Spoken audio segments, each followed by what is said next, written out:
You could be the most prolific writer on the internet. You could be Ernest Hemingway or Virginia Woolf reincarnated. But if you don't know how to write headlines, nobody is going to stop scrolling and read your writing. In today's video, I'm gonna walk you through the 5 pieces of an effective headline: the number, the what, the who, the why, and a little copywriting technique known as twisting the knife. These 5 pieces are the secret to writing headlines that capture and keep your target reader's attention. Whether it's a Medium article, a blog post on your website, a subhead on a product landing page, or even the subject line of an email. So let's dive in. The 5 pieces of an effective headline. You might not realize it, but this in itself is a headline. So let's walk through our checklist. Piece number 1 is the number. Before a reader gives you their attention, they do this quick cost-benefit analysis in their brain, and it happens in a millisecond. We all do it. But it's a very simple equation. How valuable does the reader perceive this piece to be, divided by how long do they think it's going to take them to consume? And one of the easy ways readers do this little cost-benefit analysis is they try and figure out how many things you're promising you're going to explain to them. So for example, what's the perceived time difference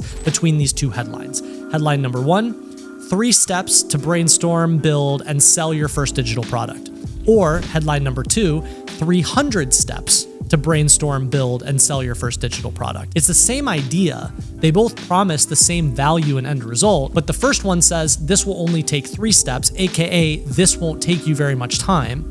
Whereas the second one says this will take 300 steps, aka be prepared for this to take you a lot of time. Listicles like this have a really bad reputation because everyone associates a number in the headline with a BuzzFeed article, but the reality is listicles are incredibly effective. They make it really easy for you to organize your ideas, but they also make it easy for the reader to quickly evaluate, well, how long is this gonna take me? So how many things are you promising the reader? That's the number. And how can you signal this time investment right away in the headline? That's one of the biggest benefits of writing and using listicles. Piece number 2, the what. Quite literally, what is this piece about? Now, this might sound overly simplistic, but you would be surprised how many writers think they know what their writing's about and then do a horrible job communicating the what in the headline. And the biggest mistake by far is being clever instead of clear. Couple examples.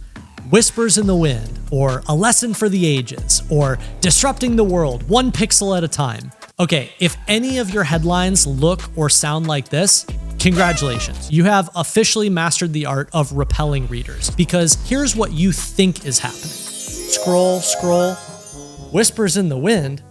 What am I, in the presence of greatness? Is this the next once-in-a-lifetime talent in the flesh?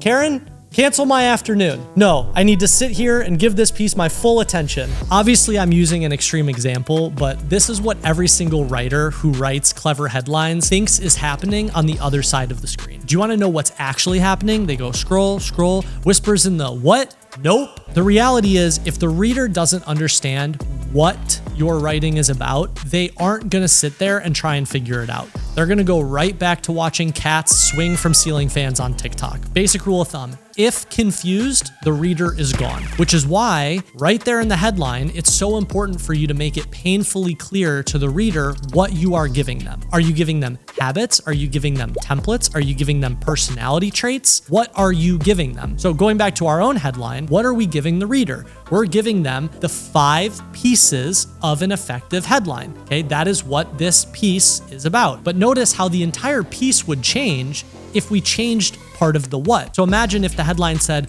the 5 emotional qualities of an effective headline, or the 5 psychological hooks of an effective headline. It's the same topic, but what we're giving readers changes the content of that piece completely. Piece number 3, the who.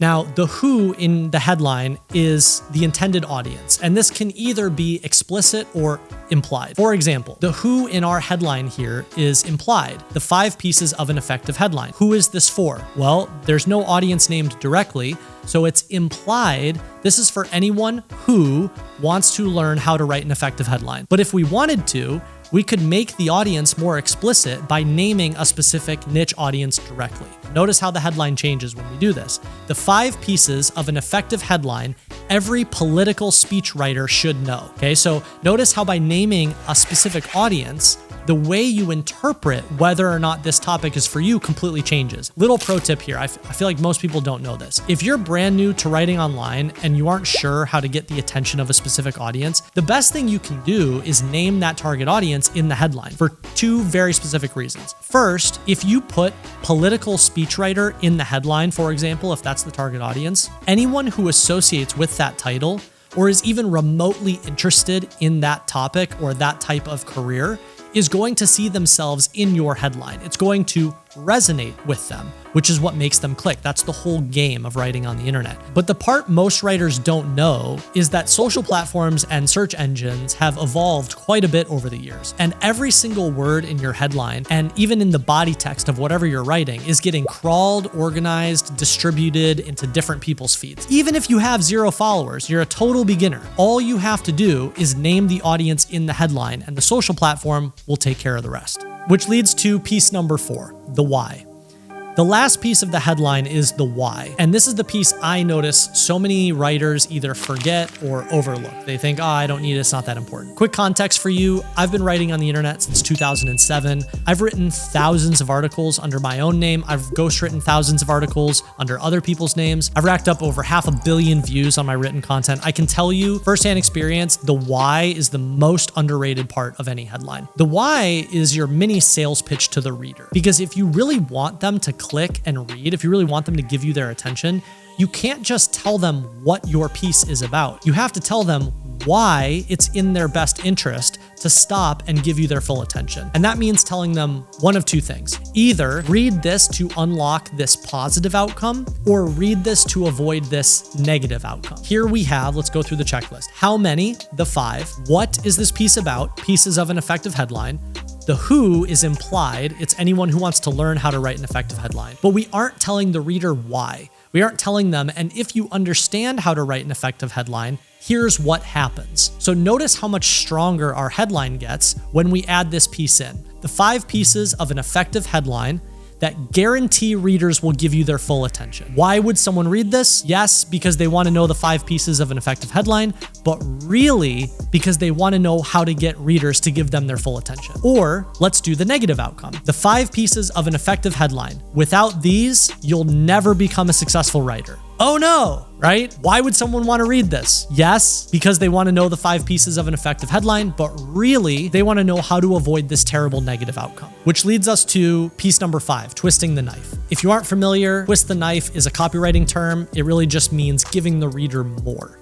So if your why is a positive outcome, why stop at one positive outcome? Why not twist the knife and give the reader 2 positive outcomes? Or why not twist the knife harder and give them 3 positive outcomes? So for example, notice how much stronger the headline gets when all we do is list more positive outcomes that we know the reader cares about. So the 5 pieces of an effective headline that guarantee readers will give you their full attention, fall in love with your writing, and support your work forever. The more positive outcomes we list, the more we pull this target reader in further and further. It shows that we understand what they care about. And the same goes for negative outcomes. So notice how much stronger this headline gets when all we do is make the negative outcomes more painful and more urgent. The 5 pieces of an effective headline. Without these, you'll never become proficient, prolific, or become a successful writer. The more negative outcomes we list, the more we pull them in and show them, hey, I understand this is what you don't want to happen. I can help you. Now, I want to answer the question that always gets asked whenever I explain the 5 pieces of an effective headline. But Cole, if I use all 5 pieces, my headline is going to be so long. Nobody reads long headlines. This is just wrong. People read long headlines all the time.